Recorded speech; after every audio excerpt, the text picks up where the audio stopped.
Programa Comportamento. E hoje a gente vai falar com o professor de Educação Física, o Daniel Garlipe.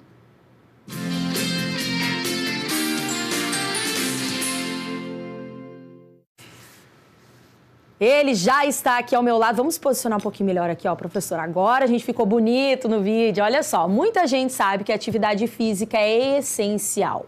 Não só para manter a saúde do corpo, mas da mente, né? Professor, das articulações, também uma baita aliada aí para manter velocidade, resistência, força, flexibilidade, tudo que a gente precisa, principalmente conforme a idade vai passando, né?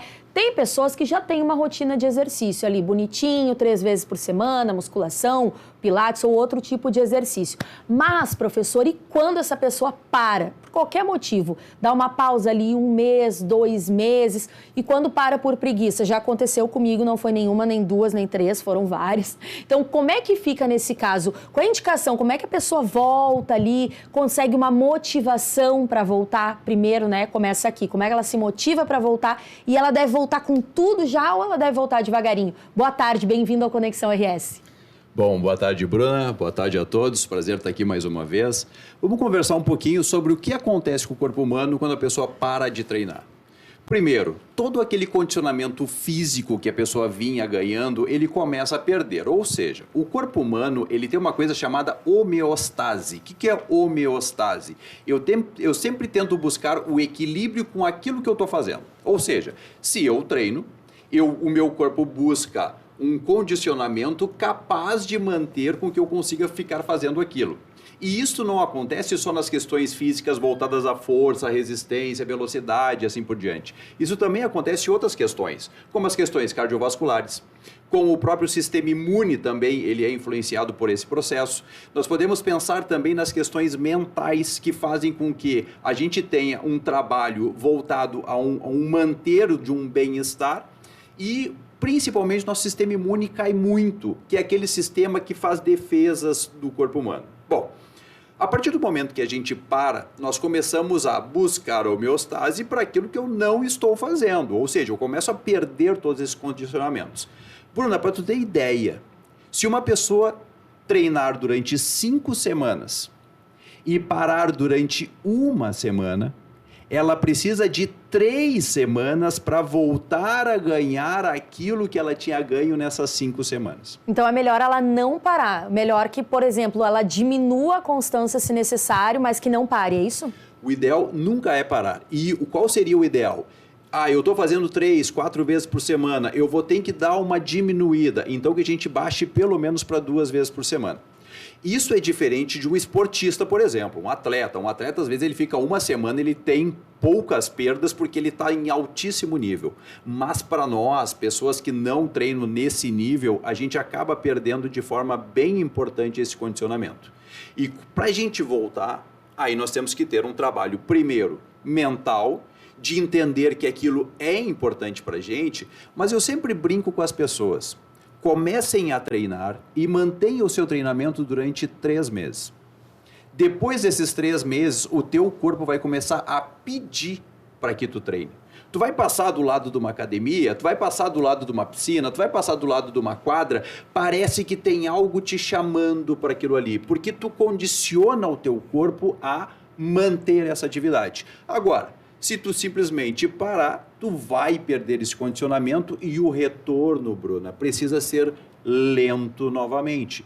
Porque se nós voltarmos na mesma intensidade que nós estávamos, nós vamos machucar a nossa musculatura. Nós vamos ter uma resposta muito acentuada para uma estrutura, seja ligamentar, seja articular, seja muscular, que não está pronta para aquela intensidade. Então, a gente tem que ter cuidado com este retorno também. Por isso, a importância de um profissional de educação física que entende bem o que está acontecendo com o corpo das pessoas. E é verdade, professor, que o corpo, que os músculos têm memória, como se diz, né? Por exemplo, a pessoa está acostumada ali a fazer um bíceps, digamos. Ela volta devagar, com menos peso, quando vê ela já consegue pegar mais. O nosso corpo, ele tem essa memória do exercício físico. Eu já ouvi falar isso, mas também não sabia se era verdade ou se era mito. É verdade. É uma coisa chamada adaptação neural. A adaptação neural, ela é formada durante em torno de 10 meses para a atividade que tu estás fazendo. Então, se tu trabalha bíceps lá num determinado movimento, tu trabalha peito, costas em determinados movimentos, O teu corpo leva 10 meses para entender aquilo e adaptar aquilo. Ou seja, qualquer pessoa que entrar hoje, nunca treinou na vida, entrou hoje na academia, passa 3 meses treinando, não vai ganhar nada em termos de massa muscular, mas vai ganhar aumento de força. Mas como? Como que eu vou ganhar força sem ganhar massa muscular? Porque essa adaptação neural vai gerar uns recrutamentos dentro do nosso corpo, que a gente chama de unidades motoras, para facilitar o movimento. E quando a gente faz isso, essa adaptação total neural para aquela atividade que nós estamos fazendo leva em torno de 10 meses. A pessoa parou, a pessoa passou lá 2 anos sem treinar. Quando ela voltar, ela já vai, nas primeiras semanas, já começar a ganhar massa muscular, porque o corpo dela entende o que está acontecendo. Porque a adaptação neural para aquele movimento está feito.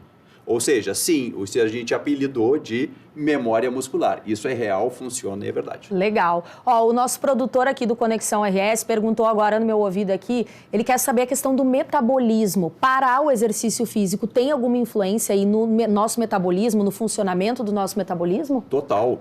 Total.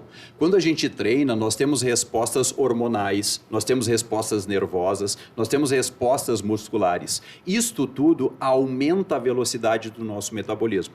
A partir do momento que a gente para, nós vamos buscar a homeostase, o equilíbrio para aquilo que nós não estamos fazendo. Ou seja, o nosso metabolismo começa a diminuir. Por isso, Bruna, que o fato de uma pessoa emagrecer, ela precisa ter 2 estímulos. O estímulo de tu controlar a alimentação e fazer exercício. Porque se eu controlar só a alimentação, o meu corpo vai buscar o metabolismo daquela quantidade que eu estou ingerindo.